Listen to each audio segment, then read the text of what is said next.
Hello, my name is Lindsay and I'm part of the clergy team here in the parish of Portishead. And this thought for the day goes out on Maundy Thursday. And growing up, I always thought Maundy Thursday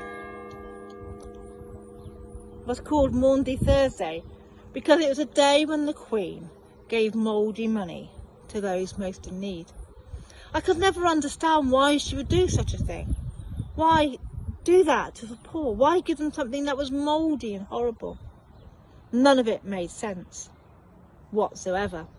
But without prior knowledge, the words Maundy Thursday also make no sense whatsoever. Until you realise the origin of the word Maundy is the Latin for mandatum, which means a command, an order. And the reading for today recounts the Last Supper, when Jesus gathered his friends for a meal, and how Jesus got up from the table, tied a towel around his waist, and began to wash the feet of his disciples.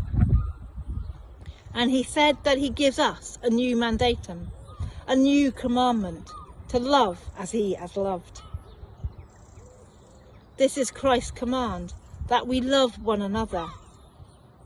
I've been pondering these words and how to love sounds so easy and simple. And the reality is, to love another can be really hard, especially as humans can be difficult. The thing that keeps running around in my head, and has done for many years, is how hard it is to be loved, to receive it, to feel worthy of it, and not to push it away when it's freely given.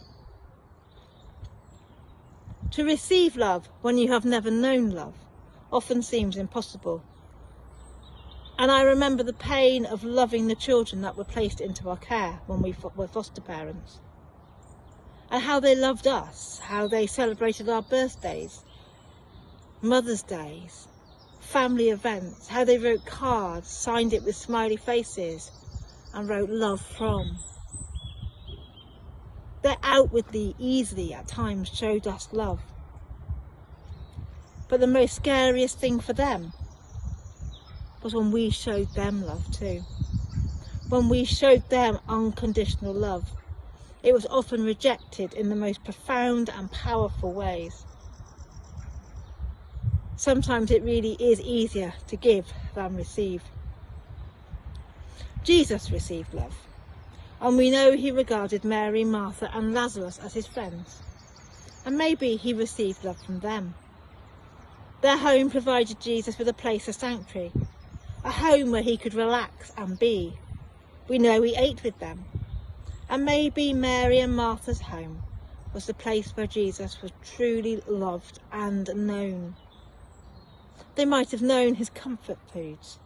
And maybe that is why he went back to Mary and Martha's house after he raised their brother Lazarus from the dead. He ate with them just 5 days before the night he was betrayed by the disciples whose feet he had just washed. The authorities sought to arrest Jesus after he raised Lazarus. After all, if they let him go on like that, everybody would believe in him, and nobody would believe in the authorities. This friendship with Mary and Martha cost Jesus more than his freedom. It cost him his heart. Jesus wept when he stood at Lazarus' tomb. He loved them, but they also loved him. And we don't talk about that much in the way in which Jesus was loved. We speak how he showed love, gave love, was love. But what about the way in which he received love? Did he receive love and hospitality from Mary and Martha with a heart that was open to knowing this was exactly what he needed to get through the next week of his life? We just don't know. But we do know that 5 days later, he was showing and giving love and hospitality to his disciples. He loved them to the end.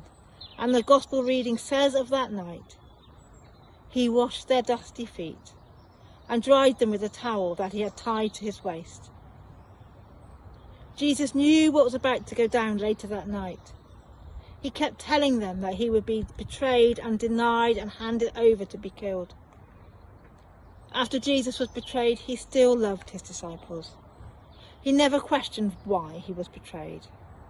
He never teased them, taunted them, or said they were not worthy of having their feet washed. He knew them, good and bad, and he still loved them. I give you a new commandment, Jesus said to his disciples that night, after he had washed their feet, that you love one another. I've always heard that as a commandment to be loving, and yes, it is that. But maybe it's also a commandment to receive love as well, which is not always the most easiest thing to do. But if everybody gave and nobody received, then the commandment would never be fulfilled. And yet we only seem to focus on how Jesus wants us to love others, when in fact we are the others whom Jesus wants to receive love. You are worthy to receive love. Lutheran pastor Nadia Bots-Weber writes that we become what we receive, that hurt people, forgiven people, forgive people, and loved people, love people. And maybe it is by receiving love, by allowing ourselves to receive love, that we become loving. Not because we are good, but because we are loved.